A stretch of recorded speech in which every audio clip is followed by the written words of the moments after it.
This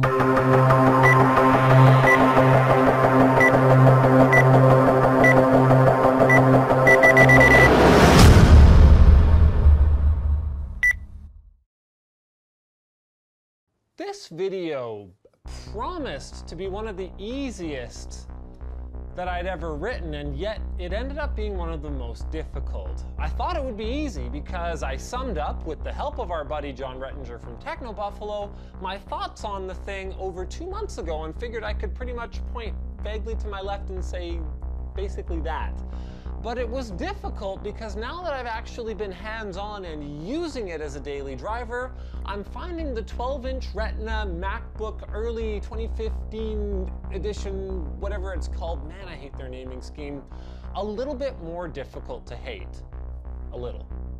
On the top of the unit, under our protective D-brand vinyl wrap, is a plain blasted anodized aluminum finish with an Apple logo square in the middle. On the bottom is more plain aluminum, and I guess this would be a good time to point out that it can be silver gold or space gray, with some assembly screws and 4 black feet that are surprisingly non-grippy, making it easy to slide around on the desk. Then on the sides, we find one of the main sources of the controversy that exists around this product. A 3.5mm combo audio jack on the right, and a single tiny USB Type-C connector on the left. That's it. So out of the box, you are expected to use the built-in wireless AC 867 megabit, Bluetooth, or that USB port. So it better be one special USB port then, right? Well, actually, it kind of is. So for starters, and this is important, it is not a USB 3.1 10 gigabit port. Rather, it runs at the older USB 3.0 5 gigabit speed, but because it uses the Type-C connector, it gets some extra fancy functionality. Number one is power.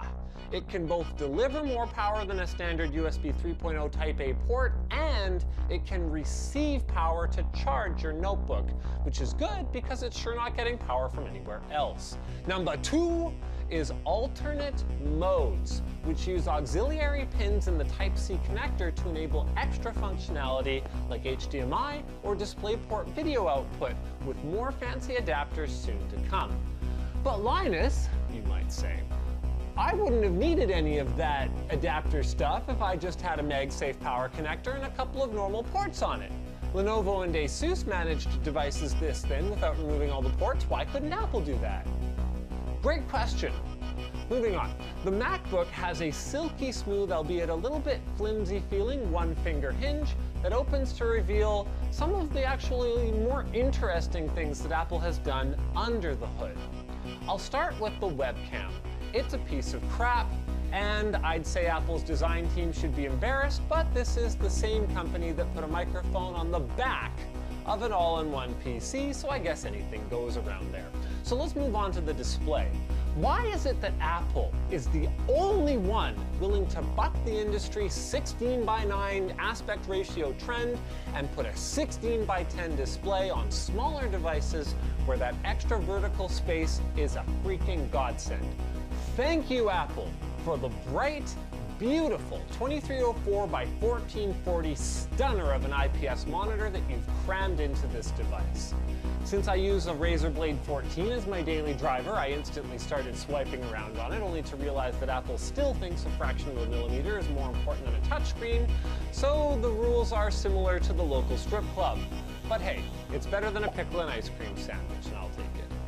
Under the screen are the surprisingly not horrible speakers. Most devices this thin are basically unlisten-toable and will actually cause vibrating distortion when turned up to the max. But while I didn't experience any thunderous bass while watching the Avengers Age of Ultron trailer, the experience was actually not too shabby.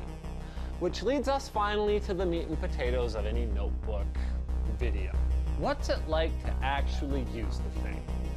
Well, the story starts before the device was even shipped, when D-Brand thoughtfully offered to preload Windows for me. I told them, no, don't worry about it, it's okay. To which they replied, are you sure? You'll need the Type-C breakout adapter from Apple, which is out of stock, and a USB hub, just to plug in the 2 flash drives required for the boot camp setup process. Ugh. And that's really the experience in a nutshell. Want to do casual things like watching HD YouTube videos around the house? Willing to use another separate computer every time you want to plug in a mouse or transfer files off your camera? Great experience. Want to do any kind of power user stuff on the go? Although that stuff I just mentioned hardly feels power user to me. Buy something else, because you'll either be carting around adapters that negate the ease of use benefits of a thin light, or you'll be constantly frustrated. But while it's easy to hate on, and the lack of ports all but eliminates this MacBook as an option for someone like me, there were some things I really liked about the device. The haptic feedback touchpad and keyboard, both very controversial design choices, stood out to me actually as a step in the right direction. I'll start with the touchpad. Instead of a hinge at the top and a mechanical downward movement to make it click to save space that Apple assures us was used to cram in more batteries for that 9 hours of web browsing per charge, the entire surface of the spacious glass-topped capacitive touchpad is pressure sensitive and vibrates when you press a little bit to simulate a click, then again with an adjustable pressure threshold in software when you press harder. It's awesome. This isn't your dad's haptic feedback that makes the whole device shake and sounds like it's gonna fall apart. It's incredibly subtle, and I'm willing to bet that if you didn't tell your mom that the touchpad doesn't actually press down, she would swear that it was moving down. And on top of that, it's really useful. Since there's no driver support in Windows for the feature, not to mention the annoying delays on double touch to drag, I had to fire up OS X, which thankfully I somewhat know how to use thanks to this video series, where it does loads of cool stuff, like allowing quick renaming of files and folders, file previews, getting shipment details when you force touch, a tracking number, previewing links in your browser, and much more. Paradigm shifting. I wish it was more customizable, but who knows, maybe that's to come. Then again, it is Apple. The keyboard, though, is one that many more people are raising hell about, and I get it. Apple's butterfly switch, another space-saving feature, does not have the same satisfying tactile feedback of a mechanical switch or even a half-decent scissor switch. But I have to give them credit here. I may not enjoy the typing experience, and I don't, but if I evaluate it objectively, then all I can say is this. Unlike Asus, they squeezed an ambient light-sensitive backlight in there. Like Microsoft's original touch cover, it's extraordinarily slim, and without practice, I am similarly fast with a similar number of errors compared to my Razer Blade. That's f***ing impressive. Which I guess lands us at the conclusion for this video, where I usually try to summarize what the product is and who it's for. So that'll take a bit longer than usual because those answers are anything but simple here. What is it? On the surface, it appears to be a MacBook Air usurper with no I/O that Apple is cramming down our throats by refusing to modernize the Air with a decent screen and storage. But if we dig a little deeper and look at that tiny, basically iPad-sized PCB that Apple is bragging about, we discover what it really is. A tablet whose touchscreen was stolen and replaced with a keyboard cover while it wasn't looking, making it a proof of concept product for two things, at least two things. Number one, the rumored upcoming Apple CPU. If a Core M can power a hyper-mobile Yosemite experience, then I wouldn't be surprised to see an A10 or A11 chip do that in a couple of years. And number two, USB Type-C, since it gives Apple a chance to ship this undoubtedly thoroughly validated but not yet field-tested connector in a relatively low-volume product before they risk deploying tens of millions of phones and tablets in the upcoming refresh, only to discover that it caused all kinds of problems.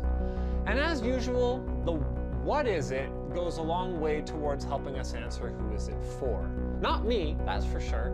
As much as I absolutely love the battery life and I can't help but feel just a little bit cooler when I whip it out and start typing away at the airport, I've got to do. And you'd have a much easier time selling me an Air with a decent screen thanks to its much more powerful hardware, not to mention the unassailably technologically superior Thunderbolt and MagSafe power connector combo, whose benefits range from additional speed and device daisy chaining to the fact that some asshole in Starbucks isn't going to trip on your cable pulling your $1,000 computer off the table right as you were about to save that latte-powered novel you've been working on. In fact, the only downside is that Thunderbolt stuff, like docks, is generally more expensive than USB stuff. But on top of the MacBook's inexplicably large price premium compared to similar devices like the Asus ZenBook UX305, Apple wants $80 for a fracking USB breakout dongle anyway, negating a lot of the cost savings. But I told myself this wasn't going to turn into a rant, so I won't do that, and I'll just do a snappy ending line like, so if Apple wants your devices to reflect who you are as a person, then I guess if you bought a MacBook 12-inch late 2015 Retina, you're the kind of person who's not in a hurry, and even if you were, you don't have anything particularly important to do. But you need to do it for a long time in between charges and look really cool while you do it. Speaking of looking cool, Ting's mobile network supports the iPhone 6 and 6 Plus, so you can look cool while talking on your phone without paying more than you have to. They're the mobile carrier that's focused on customer service and customer satisfaction, which means when you call them, you don't talk to a robot, you get through directly to a person. You also pay for only what you use, with the average Ting bill at about $24 per month per device. If you're stuck in a contract, Ting will cover up to 25% of your cancellation fee, up to $75. And if you head over to linus.ting.com and try out their savings calculator and sign up, you'll get $25 in service credit or towards a new device. So check that out now.